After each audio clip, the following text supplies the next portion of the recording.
Hello, good evening to all of you. आप सभी लोगों का मेरे वीडियो में एक बार फिर से बहुत-बहुत स्वागत है। और आज का जो वीडियो है मैं इसके अंदर लेके आया हूँ आप लोगों के लिए major domain of the earth class 6 का चैप्टर 5। अच्छा, ये जो मैं बताने वाला हूँ ये छोटी-छोटी क्लास के जो चैप्टर्स होते हैं ना, ये उतने ही इम्पोर्टेंट होते हैं आगे जा कर के जितने कि ये उन क्लास के बच्चों के लिए इम्पोर्टेंट होते हैं। उसका रीज़न क्या है कि ये बेसिक चीज़ें होती हैं जो अपने दिमाग से निकल जाती हैं और एग्ज़ाम में कई बार इन्हीं से रिलेटेड चीज़ें आ जाती हैं। तो अपने को ये भी साथ में कवर करते रहना है और स्कूल के बच्चों को भी इससे फ़ायदा हो जाएगा और जो बड़े लोग हैं उनको भी इससे फ़ायदा हो जाएगा। तो चलिए शुरू करते हैं अपन डोमेन ऑफ द अर्थ। तो ये है major domain of the earth. इसके अंदर लिखा हुआ है कि आप लोग सब जानते हैं कि अर्थ एक ऐसा प्लेनेट है जिसके ऊपर लाइफ है। केवल अर्थ है, आज तक जितने भी ढूंढे गए प्लेनेट है उनमें केवल एक अर्थ ही है जिसमें अपन रह रहे हैं, इसके ऊपर लाइफ है। अब उसके ऊपर जो है ना, इसके जो मेन चीज़ें होती है ना अर्थ के अंदर, वो तीन चीज़ें क्या है?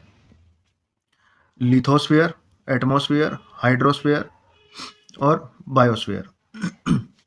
ये चार चीज़ें होती है, यही इसके मेन डोमेन है। डोमेन ऑफ द अर्थ क्या है? यही चार चीज़ें हैं। तो इन चार चीज़ों को अपन अब चलिए समझना शुरू करते हैं। तो लिथोस्फेयर का क्या कहने का मतलब है? The solid portion of the earth on which we live is called the lithosphere. इसका मतलब ये होता है कि जो ठोस चीज़ है, लिथोस का मतलब ये समझ लो कि अपन किसी को लात मारते हैं, अगर लात मारने पे अपने को लगती है, इसका मतलब सामने वाली चीज़ ठोस है। तो ठोस चीज़ अर्थ के ऊपर जो भी है वो लिथोस्फेयर के अंडर आती है। समझ में आ गई? कोई भी सॉलिड चीज़ या ठोस चीज़ जो होती है ना, वो लिथोस्फीयर के अंदर ही आएगी।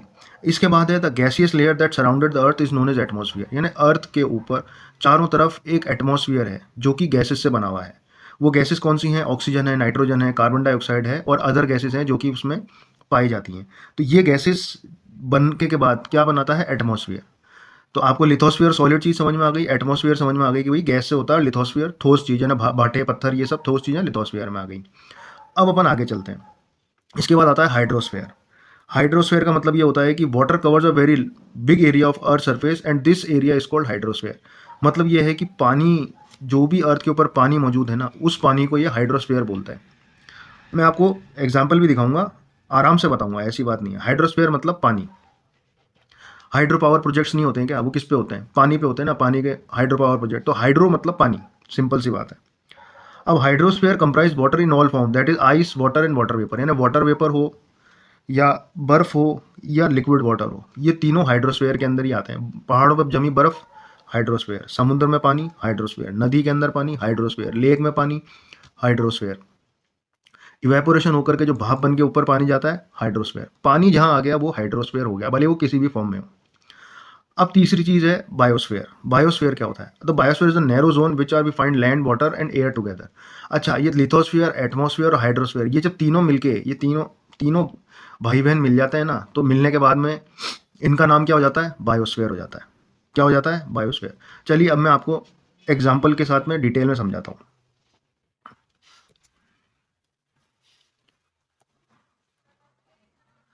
देखो, मैंने आपको क्या कहा था?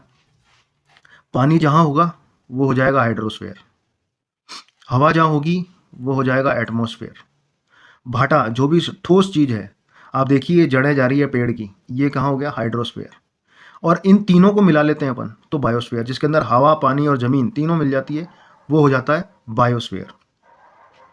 और जहाँ पे अपने को लाइफ भी मिल जाती है, हर तरह के लाइफ भी मिल जाती है, वो बायोस्फेयर के अंदर आता है। आई बात समझ के अंदर? हाइड्रोस्फेयर, लिथोस्फेयर, एटमॉस्फेयर, इन तीनों को मिला के क्या बनता है? बायोस्फेयर।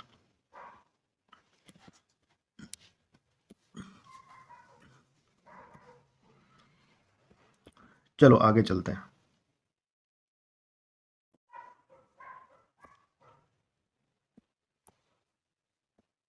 चलो आगे चलते हैं अपन। अब अपन बात करते हैं, एक एक को लेके चलेंगे, एक एक चीज को लेके चलेंगे। तो सबसे पहले क्या आता है? लिथोस्फियर। तो लिखा हुआ है कि the solid portion of the earth is called lithosphere. ये मैंने आपको पहले बता दिया, जो कि ठोस चीज होती है धरती पे वो लिथोस्फियर में आती है। It comprises the rock of the earth crust and the thin layer of soil that contain nutrient element which sustain organism.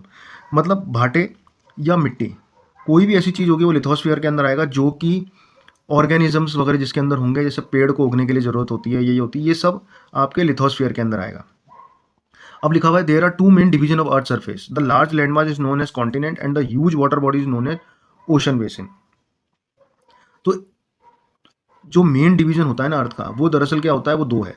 एक तो होता है ओशन बेसिन और एक होता है कॉन्टिनेंट्स। ठीक है। All the oceans of the world are connected with one another. All the ocean of the world are connected with one another, मतलब जितने भी समुद्र हैं वो एक दूसरे से कनेक्टेड हैं, वो अलग अलग नहीं है जैसे कॉन्टिनेंट है। समुद्र जो है वो सब जुड़ा हुआ है, ओशन बिल्कुल जुड़े हुए हैं। The level of sea water remain the same everywhere. Elevation of land is measured from the level of sea which is taken as zero. मतलब इसका ये है कहने का कि जो सी वाटर है ना वो तो हर जगह सेम ही रहता है, उसका जो लेवल होता है ना सी वाटर का वो सेम रहता है, पर उसका जो एलिवेशन है वो किससे मेजर करते हैं अपन, level of the sea. Elevation land का जो एलिवेशन होता है ना वो अपन किससे करते हैं, लेवल ऑफ द सी, कि भाई वो उससे कितना, समुद्र से कितनी ऊंचाई के ऊपर है, वो अपन मेजर करते हैं लेवल ऑफ द सी से, which is taken at zero, जो कि हम जीरो से शुरू करते हैं। आज जैसे आप देखिए कोई भी आप पहाड़ी इलाके में जाएंगे या कोई भी रेलवे स्टेशन के ऊपर जाएंगे तो उसके ऊपर पहले लिखा रहता है कि समुद्र तल से ऊंचाई, समुद्र तल से ऊंचाई कितनी है उसकी, तो वो लिखा हुआ होगा फलाना फलाना मीटर, फलाना फलाना मीटर, ऐसे लिखा हुआ रहता है। तो वो लेवल ऑफ द सी होता है और वो शुरुआत होती है जीरो से। तो मेरे हिसाब से आपको ये चीज़ क्लियर हो चुकी होगी। चलिए अपन आगे चलते हैं। देखिए अब इसमें लिखा हुआ है the highest mountain peak Mount Everest is 8848 metre above the sea level. इसका मतलब ये है कि माउंट एवरेस्ट जो एक पहाड़ है इंडिया के अंदर, उसकी जो पीक है वो उसकी ऊंचाई समुद्र तल से कितनी ऊंची है, तो वो है 8848 metre above the sea level. और the greatest depth of 11,022 metre is recorded Mariana Trench in Pacific Ocean. मतलब ये है कि समुद्र जहां धरती से लगता है उससे नीचे की गहराई कितनी है, उससे नीचे की गहराई 11,022 मीटर है, जो कि मरियाना ट्रेंच पैसिफिक ओशन के अंदर है। अब आप लगा लो कि समुद्र तल से ऊंचाई और समुद्र तल से गहराई कितनी ज़्यादा हो सकती है, यानी गहराई ऊंचाई से ज़्यादा है। अब अपन बात करते हैं कॉन्टिनेंट्स की। अब कॉन्टिनेंट्स जो है ना वो यहाँ पे कितने हैं। सबसे पहला जो कॉन्टिनेंट है जो कि सबसे बड़ा है वो है एशिया। तो Asia is the largest continent, it cover about 1/3 of the total land area of the अर्थ। एक तिहाई, कितना, 1/3 लैंड जो है वो कौन कवर करता है, एशिया, एशिया कवर करता है। The continent lies in the eastern hemisphere. The Tropic of Cancer passes through the continent. Asia is separated from Europe by the Ural Mountains on the west. अब आप ये देखिए, ये map मैंने side के अंदर खोल रखा हुआ है, इसको मैं और थोड़ा बड़ा कर देता हूँ, ठीक है ना, इसको मैं और थोड़ा बड़ा कर देता हूँ। अब आप ये देखो कि एशिया को जो है ना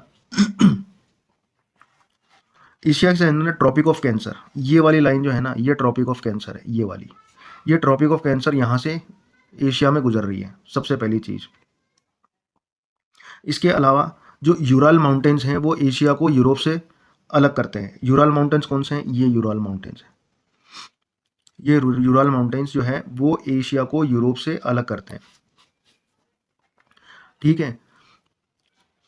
the combined land mass of Europe and Asia is called Eurasia. अब इसको होता क्या है कि आप अगर इन दोनों कॉन्टिनेंट को जोड़ दोगे, इन दोनों कॉन्टिनेंट को जोड़ दोगे तो ये क्या बनेगा, यूरेशिया, यूरेशिया बनेगा। ये याद रखना, ये कई बार आ जाता है कि कंबाइंड यूरोप और एशिया को जोड़ेंगे तो कौन सा कॉन्टिनेंट बनेगा, तो ये बनता है यूरेशिया, ठीक है। इसको यूरोप और एशिया को डिवाइड कौन से माउंटेन करते हैं, यूराल माउंटेन्स, यूराल माउंटेन्स, ठीक है। आगे कहानी समझ के अंदर। इसके अलावा 1/3 लैंड जो है ना वो एशिया का, 1/3 लैंड जो है पूरी दुनिया का वो एशिया अपने पास रखता है, इसलिए ये दुनिया का सबसे बड़ा कॉन्टिनेंट है। चलिए आगे चलते हैं। अब बात करते हैं अपन यूरोप की। Europe is much smaller than Asia. Asia से तो यूरोप बहुत छोटा है। The continent lies to the west of Asia. Asia के वेस्ट के अंदर है, एशिया के वेस्ट के अंदर है। The Arctic circle passes through it. इसके अलावा जो यूरोप है वहाँ से आर्टिक सर्कल निकलता है। It is bound by water bodies on 3 side. अब इसके अलावा वाटर बॉडीज जो है ना वो उसके 3 साइड के अंदर है। आप ये देखो आप ये देखो कि इसके 3 साइड में, एक, ये 2 और ये 3 साइड में यूरोप के वाटर बॉडीज हैं। आर्टिक सर्कल जो है ना वो इसको पास करता है, आर्टिक सर्कल इसको पास करता है, और ये एशिया से बहुत ही छोटा कॉन्टिनेंट है, ठीक है। इसके बाद में आते हैं अपन अफ्रीका में। Africa is the second largest continent after Asia. Asia के बाद में सबसे बड़ा कॉन्टिनेंट कौन सा है, अफ्रीका। द इक्वेटर और 0 degree latitude run almost through out the middle of the continent. The large part of Africa lies in the northern hemisphere. you will find that there is a only continent through which the tropic of cancer, equator and tropic of capricorn passes. अब आप ये देखिए कि Asia जो है उसके बाद में सबसे बड़ा कॉन्टिनेंट कौन सा है? सबसे बड़ा कॉन्टिनेंट दुनिया का बड़ा कौन सा है? अफ्रीका। अब इसके अंदर तीन चीज़ें हैं, आप ये देखो कि इसके अंदर इक्वेटर, ये सबसे पहले ट्रॉपिक ऑफ कैंसर, फिर ये इक्वेटर और उसके बाद में ट्रॉपिक ऑफ कैप्रिकॉर्न, ये तीनों इससे पास होती हैं, तीनों अफ्रीका से पास होती हैं।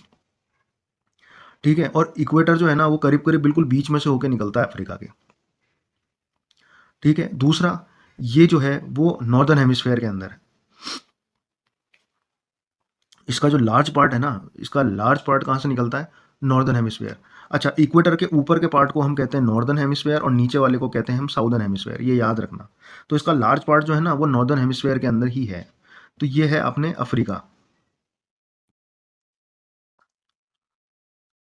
ठीक है, इसके बाद में देखिए the Sahara desert, the world largest hot desert is located in Africa. Africa के अंदर जो है ना वो सहारा डेजर्ट आता है, जो कि सबसे बड़ा हॉट डेजर्ट है। डेजर्ट भी दो होते हैं, कोल्ड होता है, हॉट होता है, तो ये हॉट डेजर्ट की बात कर रहा है। तो सहारा डेजर्ट जो है सबसे बड़ा जो डेजर्ट है वो अफ्रीका के अंदर है। इसके अलावा the continent is bound on all sided by ocean and sea. इसके चारों तरफ ओशन या सी ये हैं। ठीक है, ओशन और सी कैसे हैं आप देखिए, इस साइड में ओशन है, इस साइड में इंडियन ओशन है, इस साइड में अटलांटिक ओशन है। ठीक है, ये ऊपर मेडिटेरेनियन सी आ गई और नीचे ये पूरा समुंदर है। तो इसके चारों ओर समुंदर है, इसके चारों ओर समुंदर है, ये याद रखना। चलिए आगे चलते हैं। इसके अलावा द वर्ल्ड लार्जेस्ट लार्जेस्ट नहीं, the world longest river the Nile flows through Africa. आप ये देखिए कि यहाँ पे एक नाइल रिवर है, ये नाइल रिवर, ये नाइल रिवर दुनिया की सबसे लंबी रिवर है जो कि अफ्रीका के अंदर ही बहती है। आपने द मम्मी मूवी देखी होगी, द मम्मी मूवी, उसके अंदर भी नाइल रिवर दिखाई है। इजिप्ट से बहती है, इजिप्ट में ही बहती है नाइल रिवर। नाइल रिवर बहुत फेमस रिवर है। चलिए आगे चलते हैं।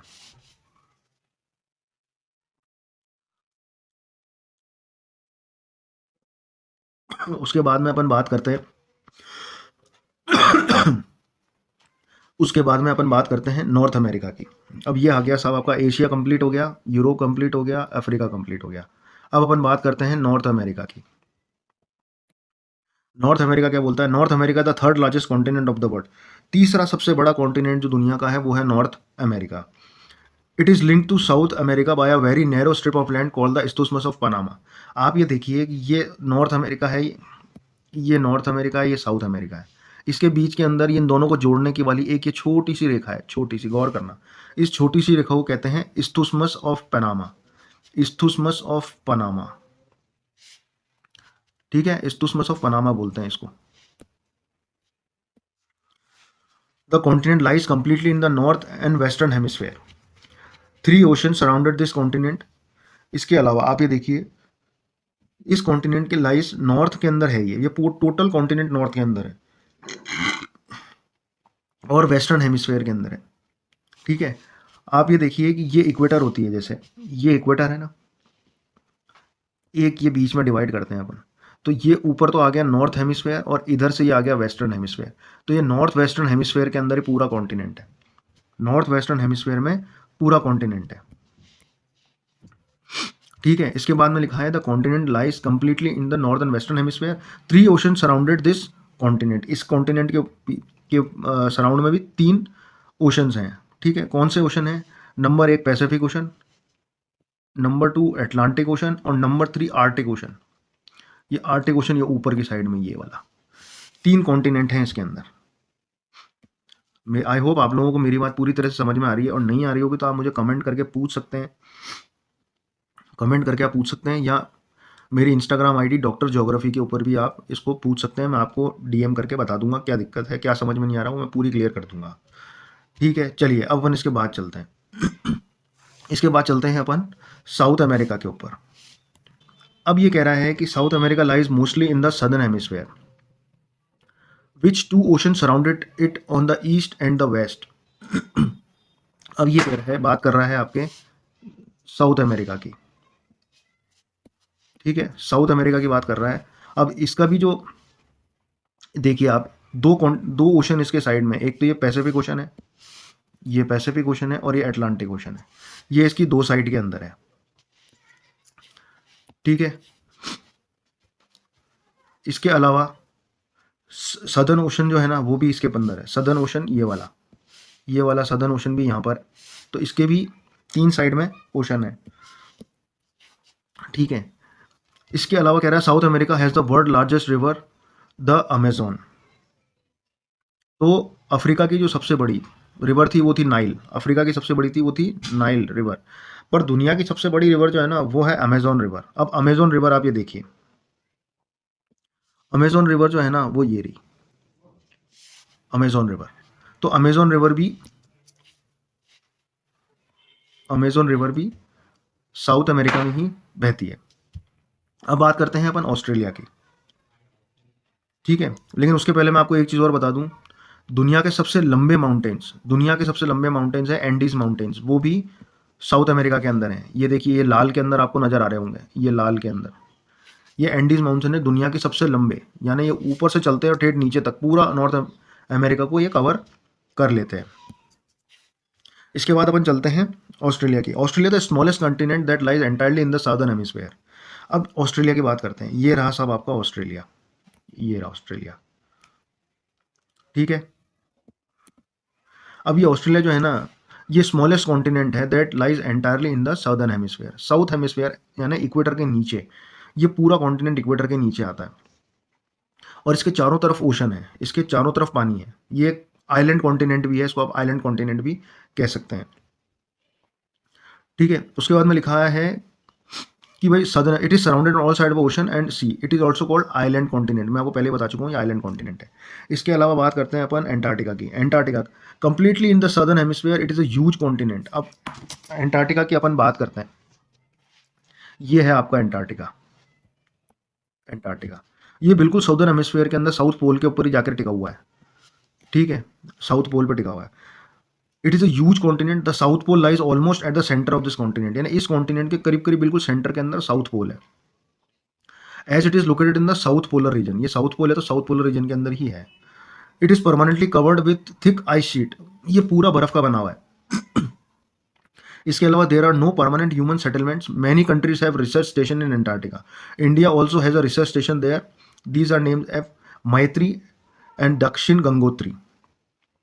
हर कंट्री ने यहाँ पर रिसर्च सेंटर बना रखा है, अपने इसरो वालों ने भी बना रखा है, हर कंट्री नासा वालों ने भी बना रखा है।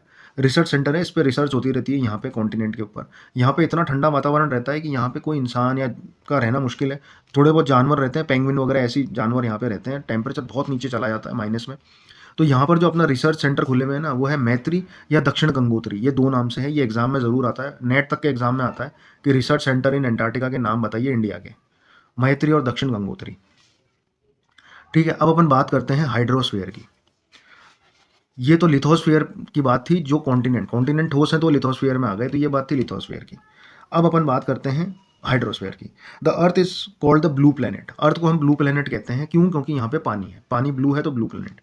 More then 70% of the earth is covered with water and 29% is with land. 71% जो है ना वो धरती पे पानी है और 29% जो है वो लैंड है। Hydrosphere consist of water in all it's form, hydrosphere जो है ना consist of water in all it's form. Hydrosphere मतलब ये होता है पानी, अब वो गैसेस में हो या आइस में हो या तरल में हो या लिक्विड में हो, वो हाइड्रोस्फीयर है। 71% हाइड्रोस्फीयर है, ध्यान रखना। As running water in ocean and rivers and in lakes, ice in glaciers, underground water, water vapour in atmosphere, all comprises the hydrosphere. सब कुछ हाइड्रोस्फीयर के अंदर ही आता है। More than 97% of the earth water is found in the ocean. Earth का पूरा जो 97 में से 97% पानी जो है वो ओशंस में पाया जाता है, और बहुत नमक वाला होता है जो कि ह्यूमंस के पीने लायक नहीं है। A large proportion of rest of the water is in the form of ice sheet and glaciers और under the ground, and very small percentage available for fresh water for human. बचा हुआ जो 3% है उसके अंदर या तो बर्फ जमी हुई है या वो अंडरग्राउंड है, अंडरग्राउंड जमीन के नीचे चलने वाला पानी, और कुछ ही अमाउंट के अंदर एज फ्रेश वाटर है जो कि इंसान के पीने के लायक है। आई थिंक ये भी आपको अच्छे से समझ में आ रहा होगा।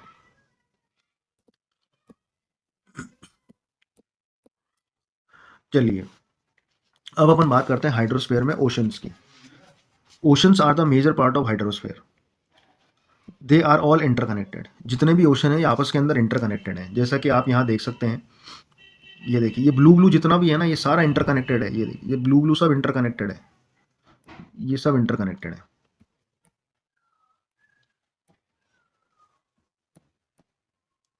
ठीक है, ये सब इंटरकनेक्टेड है। The ocean waters are always moving, ये हमेशा चलते फिरते रहते हैं हवा की वजह से। The three chief movements of ocean water are the waves, the tides and the ocean currents. यानी इसके अंदर मूवमेंट कैसी होती है, एक तो लहरें जो वेव्स होती हैं, टाइड होते हैं, ऊंची ऊंची जो बहुत ऊंची ऊंची हो जाती है लहरें, वो टाइड हो जाती हैं। और ओशन करंट्स जो होते हैं, जो समुद्र के अंदर हवा के हिसाब से कभी इधर चलती है तो हवा की तरफ वहाँ चली जाती है लहरें, कभी वहाँ चली जाती है। तो तीन तरह का मूवमेंट ओशन के अंदर ही होता है। The five major oceans are the Pacific ocean, Atlantic ocean, Indian ocean, southern ocean and Arctic ocean. ये पांच तरह के ओशन हैं। कौन से? Indian ocean, Antarctic ocean, Atlantic ocean, southern ocean, ऐसे पांच हैं ये आपको याद करने पड़ेंगे, इसका कोई ऑप्शन नहीं है। सदर्न ओशन को ये एंटार्क्टिक ओशन भी कहते हैं। The Pacific ocean is the largest ocean. इसके अलावा पैसिफिक ओशन जो है वो दुनिया का सबसे बड़ा ओशन है। ठीक है, it is spread over one third of the अर्थ। एक तिहाई एरिया जो है ना अर्थ का, वो इस पैसिफिक ओशन ने घेर रखा है। और मरियाना ट्रेंच मैंने आपको 11,000 मीटर के आसपास बताई थी जो पहले, वो इसी पैसिफिक ओशन के अंदर है। The Pacific ocean is almost circular in shape. अब ये पैसिफिक ओशन ना सर्कुलर शेप के अंदर है। सर्कुलर में कैसे? आप ये देखो, ये पैसिफिक ओशन ये सर्कुलर, और ये पैसिफिक ओशन ये सर्कुलर, ये सर्कुलर शेप के अंदर है। अब लिखा है Asia, Australia, north and South America surrounded it. इसके अलावा आप ये देखो,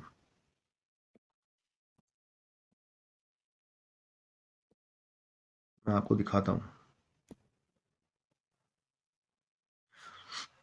ठीक है, अब ये कह रहा है कि अब देखो, एशिया के अंदर भी पैसिफिक ओशन है, ऑस्ट्रेलिया में भी पैसिफिक ओशन है, नॉर्थ एंड साउथ अमेरिका में भी पैसिफिक ओशन है। तो ये इतना बड़ा है। इसके ये जितने भी कॉन्टिनेंट हैं इनमें पैसिफिक ओशन छूता है, पैसिफिक ओशन टच करता है। The Atlantic ocean is the second largest ocean in the world. It has S shaped. Atlantic ocean है ना, वो दुनिया का दूसरा सबसे बड़ा ओशन है, पर ये एस शेप में है। ये एग्जाम में आता है, एस शेप में कौन सा ओशन है? एटलांटिक। आप ये देखिए, एटलांटिक एस शेप के अंदर है, एस शेप में, ये एस शेप में है एटलांटिक ओशन। आ गई कहानी समझ के अंदर। It is flanked by the northern and South America on the western side, the Europe and Africa on the eastern side. यानी ये जो एस बना हुआ है ना, ये एस, इसके इस साइड के अंदर नॉर्थ अमेरिका, इस साइड में साउथ अमेरिका, ऊपर यूरोप, और वेस्ट साइड में अफ्रीका। यानी वेस्ट में इसके आता है यूरोप और अफ्रीका, ईस्ट के अंदर आता है North America and South America. आ गई कहानी समझ में। एस शेप का ओशन कौन सा है? Atlantic ocean. The coastline of Atlantic Ocean highly intended. The irregular intended coastline provide ideal location for natural harbors and ports. From the point of view of commerce, it is the busiest ocean. इसके अलावा आप ये देखिए, इसके यहाँ पे जो coast line है, जो अफ्रीका की, अमेरिका की, यूरोप की, नॉर्थ अमेरिका की, ये बड़ी अनईजी, यानी इसको अपन कैसे, इंटेंडेड है ना, इरेगुलर है, ऊपर नीचे है। तो ये जो होती है ना, ये सबसे बेस्ट जगह होती है पोर्ट बनाने के लिए, जहाज को अंदर घुसाने के लिए। इसलिए ये एटलांटिक ओशन जो है ना, दुनिया का सबसे बिजिएस्ट ओशन है, जहाँ पर कितने ही सारे जहाज आते हैं, ट्रेड होती है, कॉमर्स, ट्रेड कॉमर्स वगैरह इसी में से होती है। तो ये बहुत बिजी ओशन है। ठीक है, इसके अलावा बाद में आता है अपन इंडियन ओशन, भारत का, अपने भारत का ocean. The Indian ocean is the only ocean name after the country. Indian ocean एकमात्र ऐसा ओशन है जो कि अपने भारत देश के ऊपर नाम रखा हुआ है। इंडिया है तो Indian ocean. The shape of ocean is almost triangular. In the north it is bound by Asia, in the west by Africa and in the east by Australia. ये ट्राइंगुलर है। एस शेप में तो कौन सा हुआ? Atlantic ocean. Triangular के अंदर कौन सा हुआ? Indian ocean. ठीक है, इसके अंदर ऊपर तो आ गया इंडिया, वेस्ट में आ गया ऑस्ट्रेलिया, और ईस्ट में आ गया अफ्रीका। तो ये ट्राइंगुलर है, ट्राइंगुलर शेप के अंदर है। ये देखिए, ट्राइंगुलर शेप में है ये।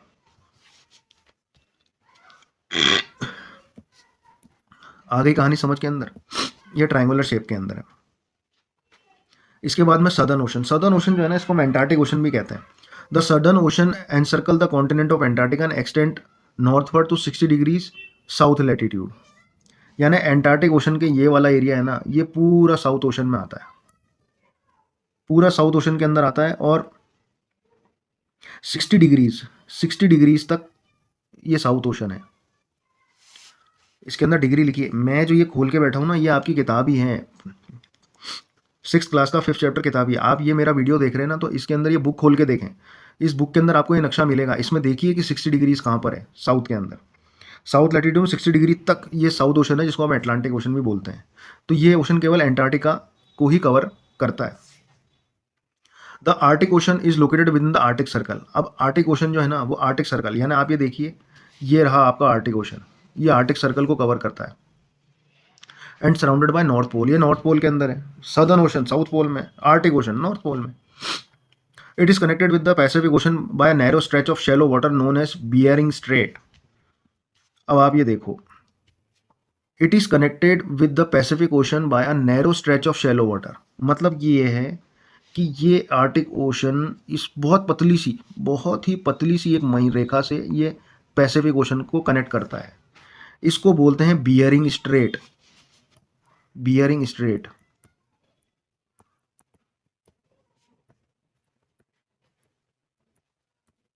बियरिंग स्ट्रेट, ठीक है। पैसिफिक ओशन को जब आर्टिक ओशन पतली सी स्ट्रिंग से जोड़ता है या पतली सी रेखा से जोड़ता है, उसको कहते हैं बियरिंग स्ट्रेट। चलिए आगे चलते हैं। It is bounded by northern coast and of North America and Eurasia. ये जो आर्टिक ओशन है ना, ये केवल नॉर्थ कोस्ट जो है ना उसको, और यूरोप का जो नॉर्थ कोस्ट है, ये केवल उसी को कवर करता है। ये देखिए, ये ऊपर का यूरोप के ऊपर का और ये अमेरिका के ऊपर का, बस ये इसी को कनेक्ट करता है और किसी को कनेक्ट नहीं करता। पैसिफिक से पतली सी लाइन जो कनेक्ट करता है उसको हम बियरिंग स्ट्रेट बोलते हैं। चलिए अब अपन बात करते हैं एटमॉस्फेयर की। ठीक है, अब एटमॉस्फेयर क्या होता है? The earth is surrounded by a layer of gas called the atmosphere. Earth के चारों तरफ जो है ना वो गैस ही गैस है, इसलिए उसी को हम एटमॉस्फेयर कहते हैं। The thin blanket of air is the integral and important aspect of the planet. ये जो इंपॉर्टेंट एस्पेक्ट ऑफ प्लेनेट है, सबसे इंपॉर्टेंट चीज़ है ये अर्थ की। एटमॉस्फेयर नहीं होगा तो यहाँ सांस नहीं लेंगे, और सांस लेंगे तो ह्यूमन लाइफ पॉसिबल ही नहीं है। It provides us with the air we breathe and protect us from the harmful effect of sunrise. अच्छा, होता क्या है कि भाई सन जो है ना वो अल्ट्रावायलेट रेडिएशन भी देता है, तो ये एटमॉस्फेयर उससे अपने को बचाता है। ये एक शील्ड भी है, और इसमें ऑक्सीजन है जो अपने को सांस भी देती है। ऑक्सीजन है तो अपन सांस लेते हैं, ऑक्सीजन नहीं होगी तो अपन यहाँ जी ही नहीं पाएंगे। The atmosphere extend up to the height of about 1600 kilometre, यानी 1600 किलोमीटर तक एटमॉस्फेयर है। आप ये वाला देखिए फोटो, ये टोटल जो है ना, ये यहाँ से यहाँ तक ये 1600 है, 1600 किलोमीटर है। आई बात समझ? ये पूरा एटमॉस्फेयर है। अब atmosphere is divided into 5 layers based on the composition, temperature and other properties. अब ये कंपोजिशन वगैरह जो है ना, ये सब आप हायर क्लास के अंदर देखेंगे, पर ये 5 के अंदर डिवाइड होती हैं। 5 कौन सी होती हैं आप ये देख लीजिए। एक तो ये ट्रोपोस्फेयर, ये troposphere, stratosphere, mesosphere, thermosphere, exosphere. अब आप ये देखिए, ट्रोपोस्फेयर के अंदर केवल एरोप्लेन उड़ता है, ठीक है। मेसोस्फेयर के अंदर आप ये देखिए, ये जितना भी ये है ना अपने सैटेलाइट वगैरह, ये सब जो ये रॉकेट वगैरह छोड़ते हैं, ये जाते हैं। और जो सैटेलाइट जो वहाँ पे स्टेबल हो जाती है, वो एक्सोस्फीयर्स के आसपास के अंदर रहती है, इसके ऊपर नहीं जाती है। यानी अपनी सैटेलाइट भी करीब करीब देखा जाए तो एटमॉस्फेयर के अंदर ही रहती है। अब यह बता रहा है अपने को, the layer starting from earth surface are called the troposphere, stratosphere, the mesosphere, the thermosphere and the exosphere. The atmosphere is composed mainly of nitrogen and oxygen and make up over 99% of the clean dry air। अपने atmosphere के अंदर जो है ना, सबसे ज़्यादा nitrogen और उसके बाद में ऑक्सीजन है, ये दोनों मिलाकर के 99% अपने को एटमॉस्फेयर यही बना के देती है। नाइट्रोजन जो है वो 78% है, ऑक्सीजन 21% है, ठीक है। तो ये आपके उसके अलावा दूसरी जो गैसेज 1% जो रह गई हैं, उनके अंदर आ जाता है आपके कार्बन डाइऑक्साइड, आर्गॉन, नियॉन, इस तरह की गैसेज आ जाती हैं। Oxygen is the breath of life while nitrogen help us in the growth of living organism. तो ऑक्सीजन तो भैया अपने को चाहिए, क्योंकि ऑक्सीजन नहीं होगी ना तो आप किसी भी कीमत के ऊपर जिंदा रह ही नहीं सकते, ठीक है। इसके अलावा अपने को जो नाइट्रोजन है ना, नाइट्रोजन जो वो है वो कि लिविंग ऑर्गेनिज्म जो होते हैं उनके लिए बहुत ज़रूरत होती है। Carbon dioxide though present in minute amount, it's important as it absorb heat radiated by the earth. Carbon dioxide जो होती है ना, वो जो अर्थ हीट वापस भेजती है, जो अर्थ भेजती है ये उसको एब्जॉर्ब कर लेता है। तो ये भी एक इंपॉर्टेंट गैस है, जिससे क्या होता है कि धरती जो है ना वो थोड़ी वार्म रहती है। अगर बिल्कुल सारी जो अर्थ रिफ्लेक्ट करते हैं गर्मी और वो सब बाहर निकल जाए तो अपने यहाँ का टेम्परेचर बहुत ज़्यादा डाउन हो जाए, क्योंकि नाइट्रोजन गैस है वो ऑलरेडी बहुत ठंडी होती है। तो ये कार्बन डाइऑक्साइड जो है ना ये धरती को थोड़ा सा गर्म रखने के लिए, प्रॉपर टेम्परेचर पर रखने के लिए बहुत ज़रूरी होती है। And it is also essential for the growth of plant. अब आपने देखा होगा कि कार्बन डाइऑक्साइड प्लांट्स लेते हैं, ऑक्सीजन छोड़ते हैं दिन में, और रात के अंदर वो ऑक्सीजन लेते हैं, कार्बन डाइऑक्साइड छोड़ते हैं। तो कार्बन डाइऑक्साइड नहीं होगी ना तो प्लांट्स भी नहीं होंगे, प्लांट्स नहीं होंगे तो ऑक्सीजन नहीं होगी, ऑक्सीजन नहीं होगी तो ह्यूमन नहीं होगी। यानी हर गैस का अपने ऊपर एक अलग प्रभाव है गुरु, उसके बिना तो काम चल नहीं सकता है। The density of the atmosphere varies with height. अब एटमोसफियर की जो डेंसिटी है ना वो हाइट के हिसाब से बदलती रहती है। अब आप देखिए कैसे क्या बदलती है।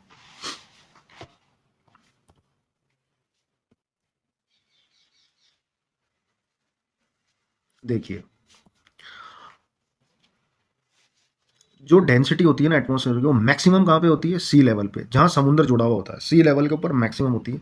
And decreases rapidly as we go up. जैसे जैसे आप ऊपर जाओगे ना उसकी डेंसिटी यानी उसका घनत्व जो होता है वो कम होता जाता है। आपने देखा होगा जितने भी पर्वतारोही होते हैं ना, क्लाइंबर्स जो होते हैं, ये जैसे जैसे पहाड़ पे जाते हैं ना ऑक्सीजन की कमी होने लग जाती है। ऑक्सीजन की कमी होने लग जाती है, इसलिए ऑक्सीजन सिलेंडर लेके ही पहाड़ के ऊपर चढ़ते हैं। इसका मतलब ये है कि आप अगर समुद्र से ऊपर की तरफ जाओगे ना तो ऑक्सीजन की कमी होती जाती है, इसकी डेंसिटी घनत्व कम होता जाता है। They have to carry with them extra oxygen cylinder to be able to breathe at the high altitude. मैंने आपको बता ही दिया। The temperature also decreases as we go upward. अब जैसे ऊपर जाओगे ना तो तापमान भी गिरना शुरू हो जाता है। The atmosphere exert pressure on the earth. इसके अलावा the atmosphere exert pressure, atmosphere जो होता है ना वो अर्थ के ऊपर प्रेशर भी, दबाव भी डालता है। This varies from place to place. अब ये प्लेस टू प्लेस पे वेरी करता है कि आप हाइट पे कहाँ जा रहे हो। Some area experience high pressure and some areas are low pressure. Air moves from high pressure to low pressure. Moving air is known as wind. जो चलती हुई हवा है ना उसको हम क्या बोलते हैं? विंड। ठीक है। अब जो एयर जो है हाई प्रेशर एंड कहीं पे ज़्यादा होता है। हाई प्रेशर का मतलब ये होता है कहीं जगह पे ज़्यादा प्रेशर होता है, कहीं पे कम होता है। और एयर जो मूव होती है ना वो हाई से लो की तरफ होती है। एयर जो मूव होती है ना वो हाई प्रेशर से लो प्रेशर की तरफ मूव होती है। और जब वो मूव होती है तो मूविंग एयर को हम क्या बोलते हैं? विंड्स। अब आखिरी में तो अपन डोमेन पे आए हैं, वो है बायोस्फीयर। ये सबसे इंपॉर्टेंट चीज़ होती है। The biosphere is the narrow zone of contact between the land, water and air. Land, water, air तीनों को जोड़ के जो बनता है ना वो बनता है biosphere. It is in the zone of life that is unique to the planet. Biosphere वो चीज़ होती है भैया, अगर ये चीज़ होगी तो धरती पे लाइफ होगी, ये चीज़ नहीं होगी तो धरती पे लाइफ नहीं होगी। There are several species of organism that vary in size from microbes and bacteria to huge mammals. धरती के ऊपर माइक्रो ऑर्गेनिज्म भी हैं, बैक्टीरिया भी हैं, इंसेक्ट्स भी हैं और बड़े बड़े जानवर भी हैं। All the living organism include human are link to each other and to the biosphere for survival. इन सभी को जो है ना बायोस्फीयर चाहिए ही चाहिए सर्वाइवल के लिए। इनको बायोस्फीयर चाहिए ही चाहिए सर्वाइवल के लिए। The organism in the biosphere में broadly be divided into plant kingdom and the animal kingdom. अब ये भी दो है, प्लांट किंगडम अलग होता है, एनिमल किंगडम अलग होता है। अब इसको आप बड़ी क्लास में जाओगे तो इसको फ्लोरा और फोना भी कहते हैं। फ्लोरा मतलब कि होता है प्लांट्स और फोना मतलब एनिमल्स होता है। तो ये एनिमल किंगडम कह लो, छोटी क्लास में हुआ आप तो इसको एनिमल किंगडम कह लो, प्लांट किंगडम कह लो, ये दो में डिवाइड होता है biosphere. The three domain of the earth interacted with each other and affect each other in some way or the other. For example, cutting of forest is fulfilling our need of wood, or clearing land for agriculture may lead to fast removal of soil from slope. अब पेड़ काटने से अपने को जरूरत भी है, लकड़ी की भी जरूरत है अपने को। ठीक है, आप लकड़ी से आग जलाओगे, लकड़ी की भी जरूरत है, और साथ के अंदर आप पेड़ काटोगे तो आपको एग्रीकल्चर भी की भी जगह मिलेगी। पर अगर आप पेड़ काट दोगे तो वो जड़ें जो है ना वो जब नहीं रहेंगी तो सॉइल में पकड़ नहीं रहेगी, और उससे लैंडस्लाइड होती है पहाड़ी इलाकों पे। तो ये एक दूसरे से इंटरकनेक्टेड है। सिमिलरली अर्थ सर्फेस में भी change due to natural calamities like earthquake. For example, there could be a submergence of land, as happened in the case of tsunami recently. Parts of Andaman and Nicobar Island were submerged underwater. ये यही वजह है कि आप ये पेड़ काटना, ये करना, क्लाइमेट से छेड़छाड़ करोगे, वाटर लेवल बढ़ेगा और अंडमान निकोबार के कई छोटे छोटे द्वीप डूब भी चुके हैं। Discharge of waste material into lakes and river make the water unsuitable for human use. It is also damage the other form of life. सही बात है। आज जैसे कोई नदी है, बहती भी है, साफ पानी की है, उसमें आप फैक्ट्री का गंदा पानी या लेक में गंदा पानी वो आप पीने के काम में ले रहे हो, तो आप जब पॉल्यूटेड पियोगे तो बीमार तो होना लाजमी होता है ना। फिर जानवर हैं, गाय हैं, कुत्ते हैं, छोटे छोटे जानवर हैं, ये पानी पीते हैं, ये सब उनसे मरेंगे अगर पॉल्यूटेड पियेंगे तो। इसलिए मैं बोलता हूँ और हमेशा बोलता हूँ और हर एनवायरनमेंट वाले वीडियो में बोलूँगा कि भैया कृपा करके पेड़ ना काटें, अगर एक पेड़ मजबूरी में काटना पड़ रहा है तो उसकी जगह 4 पेड़ लगाएँ, क्योंकि उगने में 4 में से 2 या 3 तो जल जाते हैं, उगता एक ही है। तो एक काटें तो 4 पेड़ लगाएँ, क्योंकि पेड़ नहीं है तो जीवन नहीं है, ये मेरी बात याद रखना। ठीक है, इसके बाद में emission from industries, thermal power plants and vehicles, pollution of air, carbon dioxide is an important constituent of air, but increase in the amount of CO2 lead to increase in the global temperature. CO2 जरूरी होती है, पर ऊपर वाले ने जाने जितनी मात्रा में जो चीज़ दी है वो बिल्कुल परफेक्ट दी है। आप ये देखो कि अगर CO2, आप जो ये पोल्यूशन फैलाते हो, इससे CO2 बढ़ती है।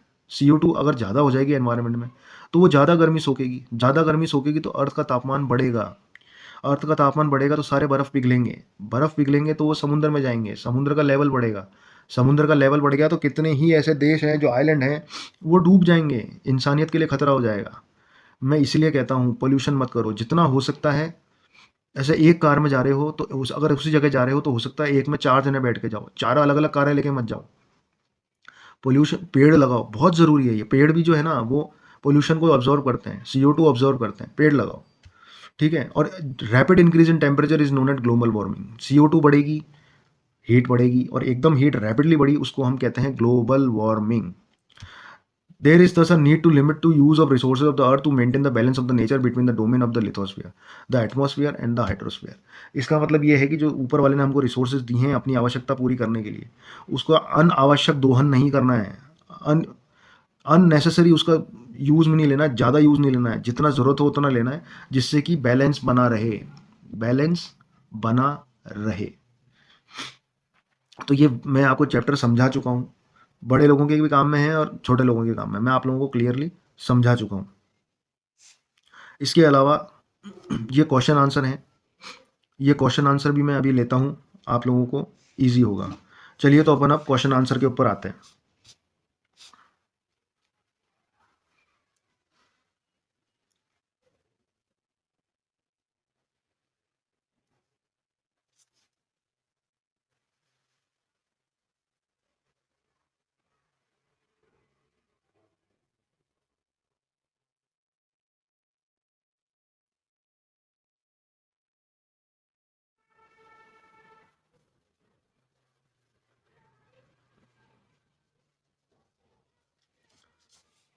चलिए तो अब इसके क्वेश्चन आंसर जो हैं ये भी अपन सॉल्व कर लेते हैं।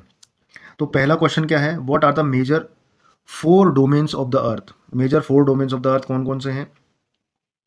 मैंने आपको बताया था, लिथोस्फेयर, एटमॉस्फेयर, हाइड्रोस्फेयर और बायोस्फेयर, ये 4 डोमेन होते हैं। लिथोस्फेयर, एटमॉस्फेयर, हाइड्रोस्फेयर और बायोस्फेयर, ये 4 डोमेन ऑफ द अर्थ होते हैं। Number 2, what are the major continents of the earth.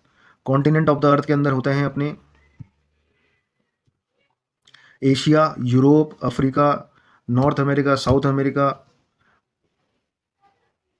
Antarctica. Asia, Europe, Africa, north America, south America, Australia और Antarctica, ये अपने होते हैं 7 कॉन्टिनेंट।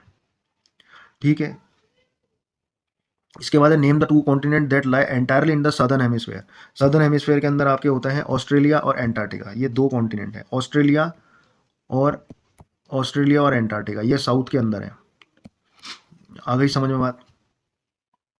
इसके अलावा इसके बाद लिखा है name the different layers of atmosphere. Different layer of atmosphere 5 तरह की होती है, troposphere, stratosphere, mesosphere, thermosphere, exosphere. Troposphere, stratosphere, mesosphere, thermosphere और एक्सोस्फेयर। डायग्राम भी दे रखा है, मैंने आपको समझाया है, तो आपको कोई टेंशन की जरूरत नहीं है, दिया हुआ है ऑलरेडी। इसके बाद में लिखा हुआ है कि ई क्वेश्चन है, why is the earth called the blue planet. The earth is called the blue planet because 71% of the earth is covered with water and the remaining 29% of land. 71% जो अर्थ के ऊपर पानी है, इसलिए इसको हम ब्लू प्लैनेट कहते हैं।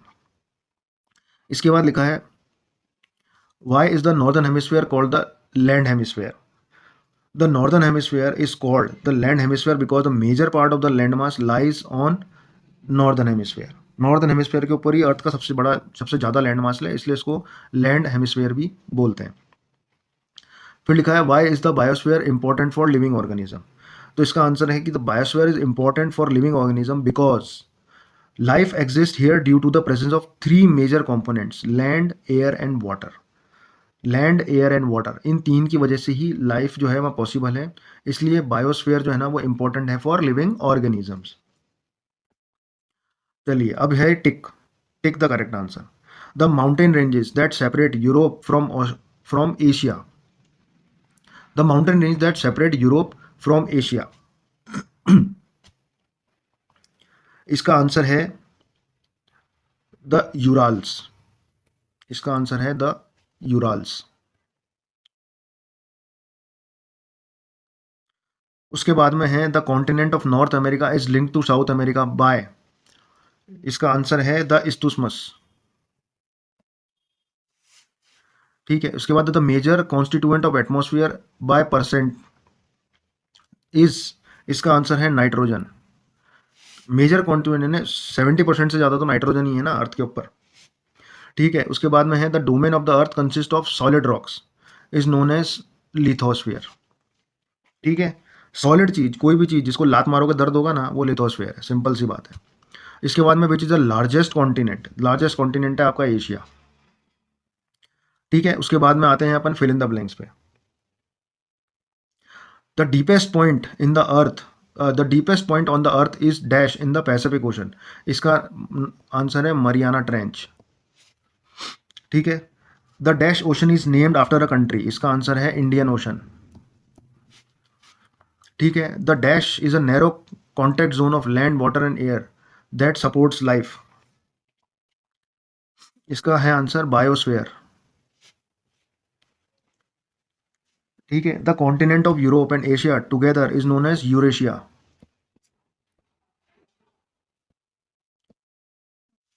Eurasia, Eurasia, the continents of Europe and Asia together मिलके क्या बनाते हैं, यूरेशिया। इसके बाद में the highest mountain peak on the earth is Mount Everest, Mount Everest. और बाकी नीचे मैप स्किल जो है, ये तो आप पीछे मैप दे ही रखा है किताब के अंदर, अपनी किताबें खोल रखी है आपने, उसमें देख करके आप एक बार एक मैप खरीदिए बाजार से, एक फिजिकल मैप खरीदिए। कौन सा, फिजिकल मैप। फिजिकल मैप खरीदने के बाद में आप इसको बनाइए, देख करके बनाइए, उसके बाद में फिर देख के बनाइए, उसके बाद में फिर देख के बनाइए। 3 बार मैप को देख के बनाना है, 3 अलग अलग मैप पे। उसके बाद में चौथा मैप लेना है और ये का ये बिना देखे बनाना है। और ये किस किस ने बनाया है, ये मुझे कमेंट करके बताएंगे किस किस ने बनाया है। और हो सके तो मुझे इंस्टाग्राम के इनबॉक्स के अंदर फोटो भी भेजना डॉक्टर ज्योग्राफी के ऊपर कि किस किस ने बनाया है। तो ये आप लोगों का होमवर्क समझ लीजिए। तो आई होप आप लोगों को ये वीडियो अच्छा लगा होगा, और स्कूल के बच्चों के साथ साथ जो नेट के बड़े एग्जाम दे रहे हैं उनकी भी बेसिक क्लियर हो गई होगी। तो इसी तरह मेरे वीडियो लेने के लिए आप लोग लाइक शेयर सब्सक्राइब ज़रूर करें, और बेल आइकन की घंटी ज़रूर बजाएं, नहीं तो उसके बिना आपको मेरा नोटिफिकेशन नहीं मिलेंगे और टाइमली आपको मेरा वीडियो नहीं मिलेगा। तो आज के वीडियो में इतना ही। जय हिंद।